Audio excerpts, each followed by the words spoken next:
Okay, what are my options? I can't move the WEZDIS, and its dilapidated interior dimensions are collapsing. But if I try and pop out planet-side, there's a maniac with a hockey stick who'll beat 7 shades of heck out of me. Not to mention several hundred decaying undead giant hens waiting in the wings. No pun intended. Think, Goose, think. What would Doctor WHeasel do? Now then, friend, Luann here doesn't seem to be making much of an impression on this here escape capsule. But from that caterwauling I can hear from within, guess it ain't much of a picnic for you in there either. Play the game and hollow on back. Give me a minute. All that thumping's done nothing for my headache. Come on, Doctor WHeasel would make a dramatic and patently irrelevant speech. Bloody hell, why? But it seems to work half the time. To whomever it may concern, I, Mr. Advick Goose of no fixed abode, wish to outline to you, my would-be assailant, my 17-part conditions under which I will consider exiting this space vehicle. Are you listening? For a while, my friend, but if you ain't got shoot to say, rest assured Luann and I will be right back to wailing in your pod with fury and determination. Okay, let's begin. Number 1, neither party shall get overly bitey during initial discussions. Space Colony Geoffrey once fed the galaxy with its finger-dripping, mega-sized poultry products, but now those chickens have well and truly come home to roost. Inadvertent visitors, Doctor WHeasel and Advick Goose, are now caught between a chook and a hard place as they try to resolve the crisis before anyone else kicks the chicken bucket in Doctor WHeasel and the Squawking Dead, Part 4. Okay, I think I've got everything straight in my head now. In which case, would you care to go over the key facts, to make sure you've really understood everything I told you? Certainly, Dr. Irene. This planet has been lumbered with an aggressive little viroid, which demonstrates a species-specific post-necrotic neuromuscular reflex. It has a near-immediate infection vector delivered through a combination of vascular damage and fluid exchange between hosts. However, given the sudden immediate infection of 95% of all mega-poultry specimens, who didn't display any prior symptomology, it must also have a transmission outside of direct contact. How am I doing so far? Great. Except there's no obvious curative agent.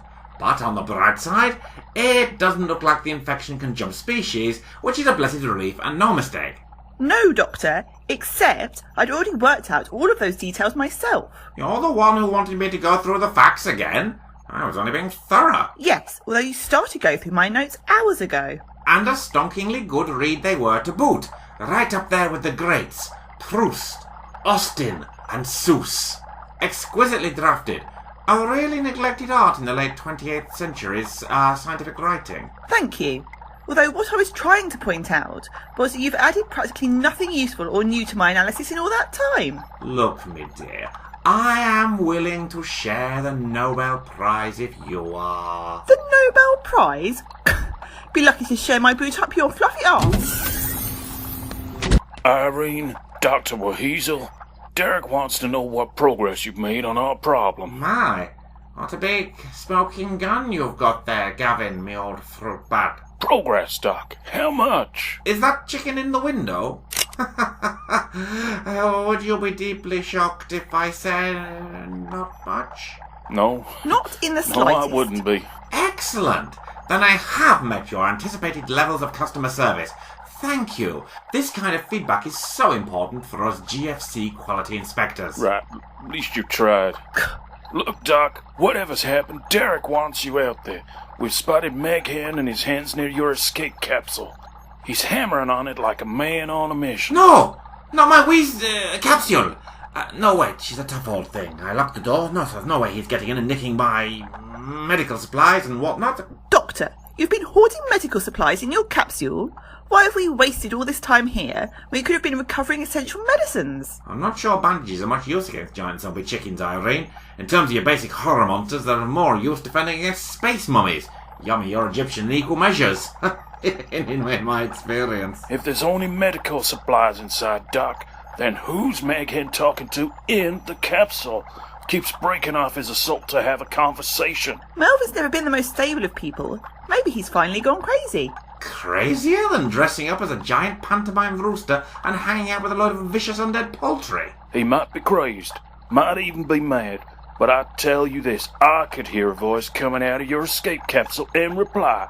Makes me wonder if our quality inspector might not still be in there. Trapped. In which case, who is the doctor here then? What? Oh no, Irene, Gavin, please. I'm your friendly neighbourhood quality inspector. Do I need to show you my badge again to prove it? Whatever. Just be at the compound's front gate in 5 minutes. Then we'll go sort out your identity one way or another. So, are you really Terry McTivens? Do you work for GFC or not? Irene, please. I'm a little from column A, a smidgen from column B, and a soupçon from column F. You, I and Derek are going to have a long talk really soon, Doctor. Great! I love to talk, but please excuse me. I think my posse is waiting for me outside. Toodles! That is taking all things into consideration, but most especially item 7B. Now, point number... where was I? Never enumerate, Advick. Oh, yes. Number 13. Way I see it, Mr. Smarty Pants, 13's your unlucky number. I've had more than enough of your speechification like.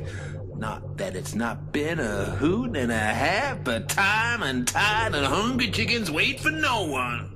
By which you mean... By which I mean, my loquacious Kate Songbird, the orchestra is on overtime, the deck is stacked against you, and the fat lady is about to sing her canada. Do you mind repeating that? Only I got lost somewhere around the third colourful metaphor. Speaking straight then, your capsule, my Luann. They're about to have the sweetest meet-cute you ever witnessed. A what with the how with the where, then?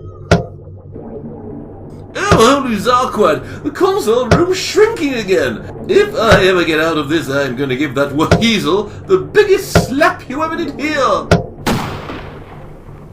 That's quite enough out of you, MegHen. Move away from that there capsule, or I'll put the next rounds right through that stupid plastic beak of yours. Well, looky, Miss Luann, who's come a-courtin'? Why, it's old Sheriff Slimes and his pals, the Gruesome Twosome. Gruesome? How rude! I'm wearing my dress badge and official scarf, too. This fella here says he's the GFC Quality Inspector, McTivens. Best call me Doctor WHeasel, though. All my friends do. Generally my enemies, too. That capsule, it's got his science stuff inside. We need it, and we need you away from it, if we're ever gonna pinch off this plague. Plague? I ain't got no plague, Derek. This is divine retribution on the company, on all of us on Geoffrey for our part in its work. What did we ever do to the universe? Interfering with nature, raising giant half-lizard hens to feed off old Mother Earth colonies. Compared to a zombie chicken virus, that actually makes a lot of sense if you'd ask me. And if you didn't ask, I do so like to hear the sound of my own voice. None of that gave you the right to throw in with these here hens, Melvin. Don't you be calling me no slave name, Slimes. I'm MegHen, chief cock of the whole gosh darn ball of wax. Derek, these ain't good odds. Too many of them. Way too few of us. Oh, good gravy. Here they come. And us without a packet of Paxo to our name. There's too many even to count. 1 and 3, then. Then we better make every shot count twice.